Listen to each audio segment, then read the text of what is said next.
Good morning, team. Welcome to Thursday Thoughts. Today's thought is brought to you from the great outdoors. I've been thoroughly enjoying the weather this past week. Autumn has to be by far my favourite season, especially these first few weeks of it where it's just stunning days, blue skies, beautiful temps. Love it. Anyway, today I wanted to chat about self-care. I think I've been talking with a few people this week about self-care routines and how important that self-care routine is as an individual. I know that it's a bit of a buzzword and we all sort of talk about it, but I sometimes feel like we don't always understand exactly what it means to engage in good self-care.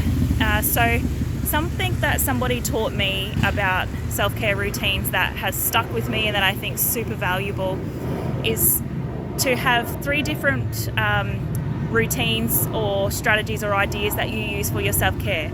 So do something for yourself every single day. So something that you're going to use every single day. So for me, that's my coffee. I love a cup of coffee at least once per day. That can be one that I've made at home with my delicious primal beans, or it can be one that I've purchased from a store.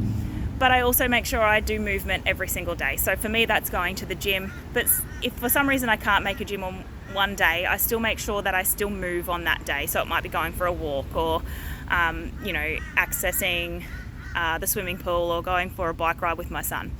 So something for you every single day. And it needs to be something that habitually you can commit to and you can do. So you don't want it to be something that's difficult, and you don't want it to be something that's outside of your ordinary routines, because that's not something that you're going to sustain then. So making it sustainable, making it something easy and habitual, but something that's just for you. Nobody else benefits from this thing that you do every day.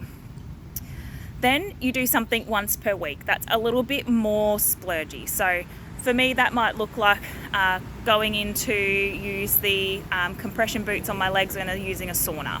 I might do that once per week. Or it might look like going to the beach and having a beach walk and collecting some sea glass once a week. It could look like sitting down and having a good Netflix binge on the weekend once a week. So it's just something a bit more splurgy. Again, it's just for you. It doesn't benefit anybody else.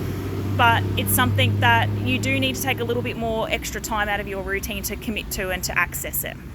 And then once per month, you do something really splurgy, something that you possibly can't afford to do more than once a month. So like maybe going and getting a massage, or maybe it's booking a date in with your girlfriends and having a long lunch. Maybe it's booking a night away and, moving away from the housework and away from the demands of your everyday life. So something splurgy that really is just something you couldn't commit to doing more than once a month. It's a once a month activity.